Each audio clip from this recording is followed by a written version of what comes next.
गर्मी में तेल कैसे निकलता है अगर देखना तो आज देख सकते हैं। ओवैसी साहब का रुख कहीं और का था, अचानक से नजीबाबाद को बदल गया। क्या हुआ कि आपने नजीबाबाद ही चुना है और मुजफ्फरनगर या फिर दूसरी विधानसभा या दूसरा जिला क्यों नहीं चुना? सबसे ज़्यादा बड़ा प्रोग्राम दिखाने की जिम्मेदारी आपको मिली। वो गलत मैसेज है, गलत बात है, इस तरह की बातें नहीं करनी चाहिए। जहाँ फोकस कर रहे हैं सबसे ज़्यादा सीटें वही हैं जहाँ मुस्लिम विधायक है, तो कह रहे हैं कि संख्या को घटाने के लिए आप मैदान में उतरे। देखिए, इमरान मसूद साहब के बारे में क्या कहा जाए, जिनकी अपने घर में नहीं चलती वो हमें क्या ज्ञान देंगे, और वो कौन होते हैं हमें सर्टिफिकेट देने वाले? हम लोग मजलूमों की लड़ाई लड़ रहे हैं, मजलूमों की बात करें तो हम सांप्रदायिक हो गए। किस बात का गुरूर है? आपका गुरूर तोड़ा दिल्ली की आवाम ने, आपका गुरूर तोड़ा हरियाणा की आवाम ने, आपका गुरूर तोड़ा राजस्थान की आवाम ने, आपका गुरूर तोड़ा मध्य प्रदेश की आवाम ने। समाजवादी कब चाहेगी कि हमारा प्रोग्राम कामयाब हो? आज़ाद समाज पार्टी क्यों चाहेगी कि हमारा प्रोग्राम कामयाब हो? अखिलेश साहब, आप बड़ी गलतफहमी का शिकार हैं और आपके माध्यम से कह रहा हूं उनको, अगर आप रुकावट समझ रहे हैं तो भाई आप रुकावट क्यों आप कह रहे हैं कि रुकावट है? अगर रुकावट है तो गठबंधन करके इस रुकावट को ख़त्म कर दीजिए। भारत लाइव हिंदी में आपका एक बार फिर से स्वागत है। इस समय हम लोग नजीबाबाद में मौजूद हैं और तपती धूप में खड़े हैं। मेरे साथ प्रदेश अध्यक्ष मेहताब चौहान साहब। गर्मी में तेल कैसे निकलता है अगर देखना तो आज देख सकते हैं। बहराइच में असदुद्दीन ओवैसी की जनसभा हुई और उसके बाद नजीबाबाद अचानक से चर्चाओं में आ गया। इतनी जल्दी प्रोग्राम करने की तारीख कैसे डिक्लेयर हो गई? क्या सब कुछ रणनीति है? और अभी हाल ही में एक समीक्षा बैठक भी हुई। क्या वजह है कि बड़ी जल्दी में फैसले लेने पड़े और ओवैसी साहब का रुख कहीं और का था, अचानक से नजीबाबाद को बदल गया? नहीं, ऐसा कुछ नहीं है कि कहीं और का रुख था। बस देखिए, जहाँ सब नेता इतनी शिद्दत वाली गर्मी में एसीयू में बैठे हैं, हम लोग धूप में खड़े होकर पार्टी के लिए काम कर रहे हैं, आवाम के बीच में हम लोग पहुंचने की कोशिश कर रहे हैं। यही हमारे नेता का मकसद है कि हम लोग आवाम के बीच में रहें, आवाम के दर्द को, तकलीफ़ को समझें, उनसे अपनी बात को रखें, उनकी बात को समझें। इस प्रोग्राम का उद्देश्य क्या है?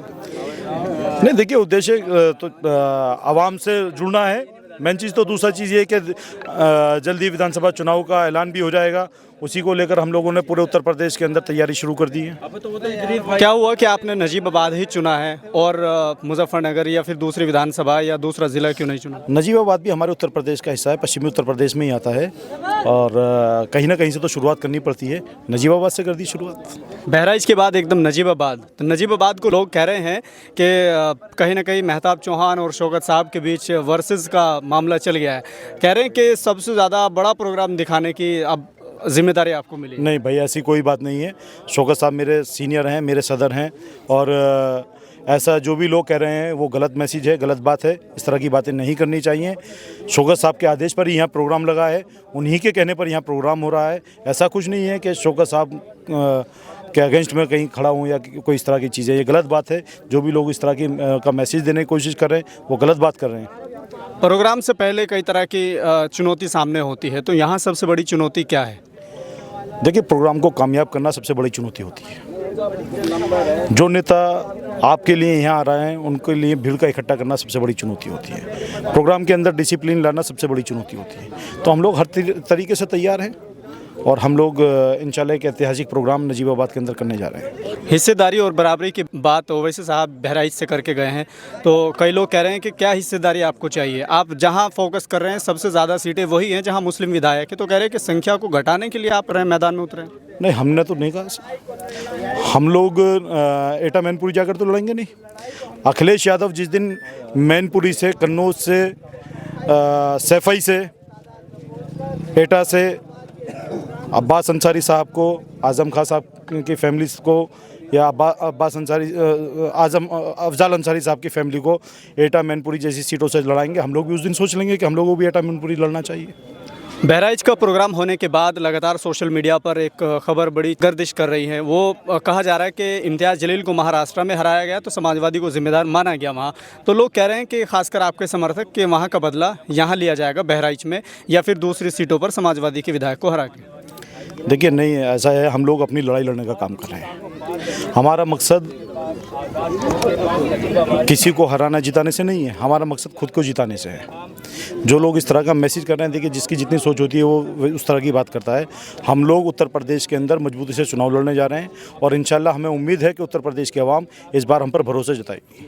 इमरान मसूद ने अभी बयान दिया था, वो कह रहे हैं कि जो सांप्रदायिक दल हैं हम उनको साथ नहीं लेंगे, तो कहीं ना कहीं उसको लेकर एक बड़ी बहस छिड़ी कि एमआईएम को सांप्रदायिक दल कहा गया।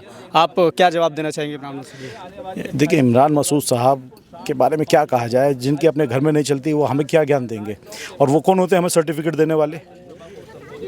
वो कौन होते हैं हमें सर्टिफिकेट देने वाले? अगर हम लोग मजलूमों की लड़ाई लड़ रहे हैं, मजलूमों की बात करें तो हम सांप्रदायिक हो गए। कहाँ है वो इमरान मसूद जो कल तक बोटी बोटी कहा करते थे कि बोटी बोटी कर देंगे? क्या वो सांप्रदायिक बयान नहीं था? और दूसरी चीज़, किस बात का गुरूर है? आपका गुरूर तोड़ा दिल्ली की आवाम ने, आपका गुरूर तोड़ा हरियाणा की आवाम ने, आपका गुरूर तोड़ा राजस्थान की आवाम ने, आपका गुरूर तोड़ा मध्य प्रदेश की आवाम ने, आपका गुरूर तोड़ा छत्तीसगढ़ की आवाम ने, आपका गुरूर तोड़ा बंगाल की आवाम ने। किस बात का गुरूर है आपको? मजलिस Ittehadul Muslimeen election commission of India के यहाँ रजिस्टर्ड पार्टी है। कौन क्या कह रहा है, हम लोग इन लोगों के चक्कर में नहीं आएंगे। हम लोगों का जो टारगेट है, हम लोग अपने मिशन पे काम कर रहे हैं। हमारा मकसद मजलिस इत्तेहादुल मुस्लिमीन की कामयाबी है, ताकि हमारे नुमाइंदे यहाँ से चुन करके विधानसभा में जाएँ, जा कर के वहाँ अपने लोगों के मजलूमों की आवाज़ बन सकें।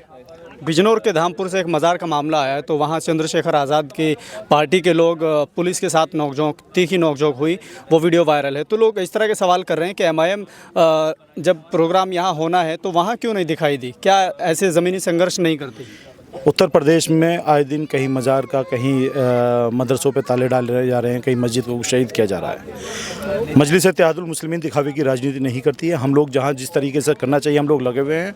और चंद्रशेखर जी का ये, चूँकि उनका लोकसभा का क्षेत्र है, तो यहाँ दिखावे की राजनीति कर रहे हैं। हमारे लोग का जो हमारी पार्टी का काम है, हम लोग साइलेंट रह करके जो हम लोगों को काम करना है, हम लोगों ने अधिकारियों से मुलाकात की, हम लोग उसमें लगे हुए कर रहे हैं। इस जनसभा में कितने लोगों के आने की संभावना है? देखिए, कहा नहीं जा सकता। उम्मीद है कि सरों का सैलाब यहाँ होगा। क्या कहेंगे, बड़ा अभी आपका ऑपरेशन हुआ, तबीयत भी ठीक नहीं है, लेकिन इसी बीच आप बहुत शुक्रिया। सबसे पहले तो आपका शुक्रिया कि आप मुजफ्फरनगर से चल कर के इस प्रोग्राम को कवर करने के लिए आए हैं, आपका शुक्रिया। दूसरी बात, मैं आपके माध्यम से, आपके चैनल के माध्यम से अपनी तमाम वेस्ट यूपी की जनता को और हमारे सदर मोहतरम जनाब मेहताब चौहान साहब को मुबारकबाद देता हूं कि वेस्ट यूपी का आगाज़ हमारे बिजनौर से हो रहा है। आप सभी को बहुत बहुत मुबारकबाद। आपके माध्यम से बिजनौर की जनता को ये कहना चाहूँगा, ख़ास तौर से नजीबाबाद विधानसभा की जनता को कहना चाहूँगा कि हमारा और आपका महबूब लीडर जनाब बैरिस्टर असदुद्दीन ओवैसी, जो हर मुद्दे पर हमारे लिए बोलता है, हमारी आवाज़ बनता है, हमें किसी भी मामले में मायूस नहीं करता, एक ऐसा शख्स हमारे दरमियान में आ रहा है नजीबाबाद के अंदर, तो हमें उनकी शाया निशान, उनका वेलकम करना चाहिए और तमाम नजीबाबाद के लोगों को इसमें पहुँचना चाहिए। प्रोग्राम को लेकर कई बात इस तरह के सामने आ रही है कि इस प्रोग्राम को कैंसिल कराने या फिर उसको असफल करने की पूरी कोशिश की जा रही है, तो किस तरह की कोशिश हो रही है? होती है हमेशा। प्रोग्राम जब होता है तो प्रोग्राम अपने आप में एक चैलेंज होता है। दूसरे अगर कोशिश कर रहे हैं तो कौन चाहे, समाजवादी कब चाहेगी कि हमारा प्रोग्राम कामयाब हो?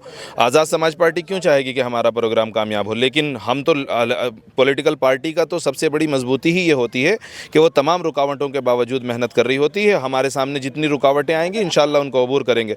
हम इस तरह नहीं है कि अखिलेश यादव जो कह दें कि मियाँ ये एक रुकावट आई है इसको दूर कर देंगे। अखिलेश साहब, आप बड़ी गलतफहमी का शिकार हैं और आपके माध्यम से कह रहा हूं उनको, अगर आप रुकावट समझ रहे हैं तो भाई आप रुकावट क्यों आप कह रहे हैं कि रुकावट है? अगर रुकावट है तो गठबंधन करके इस रुकावट को ख़त्म कर दीजिए।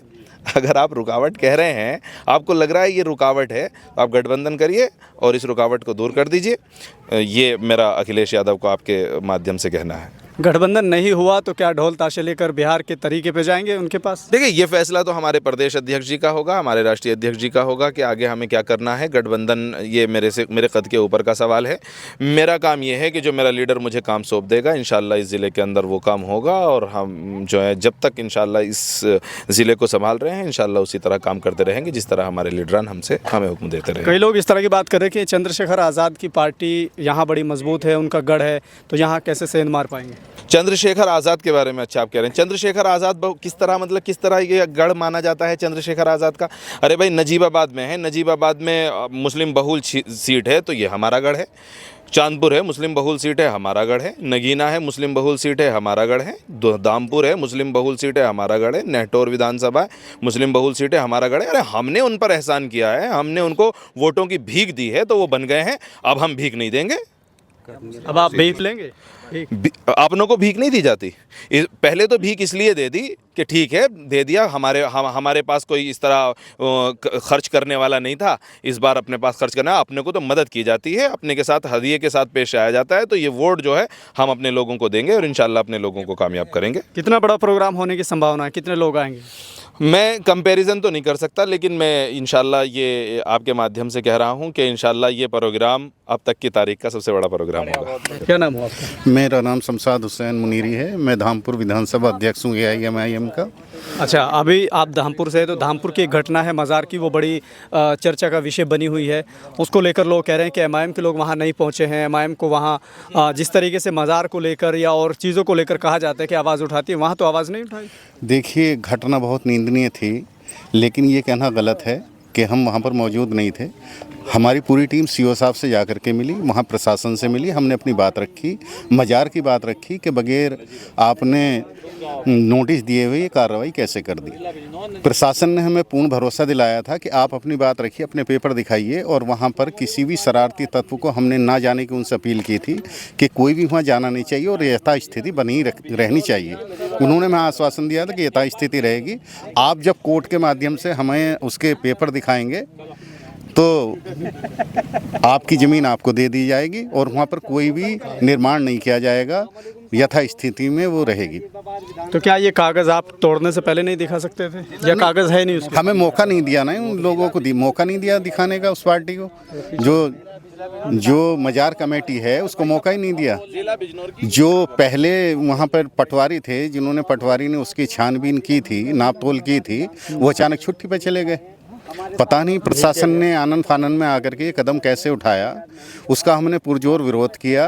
प्रशासन से हम जाकर के मिले, उन्होंने पूर्ण भरोसा दिलाया कि किसी के साथ ज्यादती नहीं होने दी जाएगी और हम मज़ार कमेटी के साना बसाना खड़े हैं और हम किसी भी अन्याय के खिलाफ वहाँ लड़ेंगे और हमने अपनी बात को रखा है। 28 तारीख को ओवैसी साहब की जनसभा यहाँ होनी है, क्या तैयारियाँ हैं और कितने लोगों के आने की संभावना है? तैयारियां बहुत ज़ोर शोर से हैं और ये उम्मीद लगाई जा रही है कि ये बेस्ट UP का बहुत काबिल प्रोग्राम होगा और इसको इतिहास में याद रखा जाएगा। ऐसा प्रोग्राम होने के लिए जा रहा है। ठीक है, क्या नाम है आपका? लईक अहमद एडवोकेट। क्या कहेंगे जिस तरह से ओवैसी साहब 28 तारीख को यहाँ आ रहे हैं, क्या स्पेशल है यहाँ के लिए, नजीबाबाद के लिए? देखिए, खुशकिस्मती है हम लोगों की कि हमारी सरजमी पर हिंदुस्तान के बैरिस्टर साहब असदुद्दीन ओवैसी साहब यहाँ तशरीफ़ ला रहे हैं। हमें मौका दिया और हम कोशिश करेंगे उनको सुने, उनके विचारों को सुने, क्योंकि उनका जैसा ना नेता हिंदुस्तान में है, न था, न होगा। यहाँ आपके मुस्लिम विधायक है, समाजवादी पार्टी के विधायक है, तो कई लोग इस तरह की बात कह रहे हैं कि उनको हराने के लिए MIM यहाँ आ रही है, ओवैसी साहब। देखिए, किसी को हराना नहीं है, सिर्फ अपने विचारों को रखना है, अपनी बात लोगों तक पहुँचानी है। जब हमारी बात लोगों तक पहुँच जाएगी तो ये तो जनता फैसला करेगी किसको जिताना और किसको हराना, कौन बेहतर है, कौन कैसे है। कितना लंबा ज़माना आपने देखा होगा, काफ़ी लंबे अरसे से समाजवादी पार्टी यहाँ पर है, चली आ रही है। उसने क्या किया, क्या मुस्तकबिल रहा मुसलमानों का, उनके यहाँ क्या नीति रही मुसलमानों के लिए उनकी, ये बहुत सारी चीज़ें हैं। अगर जाएंगे तो बहुत लंबा समय लगेगा। अब तो ये देखना है कि हमारे लिए क्या बेहतर होगा, हमारे बारे में कौन सोचेगा, हमारे हक़ की लड़ाई कौन लड़ेगा, हमारे लिए बेहतर क्या रहेगा। तो अपना ओवैसी साहब को सुनने के बाद उसके बाद जनता फैसला लेगी। क्या नाम है आपका? मेरा नाम मोहम्मद आरिफ है। यहाँ पर प्रोग्राम की बहुत ज़ोर शोर से तैयारी चल रही है। आपने अभी थोड़ी देर पहले आप लोग देख रहे थे, सब लोग इस जगह का मुआयना करके गए हैं। मुआयना करके जाने के बाद हमारी टीम यहाँ पे कल से काम शुरू कर देगी। बहुत भव्य प्रोग्राम यहाँ पे होने जा रहा है, क्योंकि हिंदुस्तान की आन बान और शान शेर हिंदुस्तान बैरिस्टर असदुद्दीन ओवैसी साहब का यहाँ पर दौरा हमारे लिए इस नजीबाबाद के और बिजनौर की सरजमीन के लिए एक बहुत फ़ख्र की बात है कि बैरिस्टर साहब का दौरा यहाँ का है और यहाँ पर वो आ रहे हैं। तो मैं आपके माध्यम से भी क्षेत्र की ज़्यादा से ज़्यादा जनता से अपील करना चाहूँगा कि ज़्यादा से ज़्यादा लोग आएँ और ओवैसी साहब की बातों को सुने, उनके विचारों को सुने। फिलहाल के लिए सिर्फ इतना ही। देखते रहिए भारत लाइव हिंदी।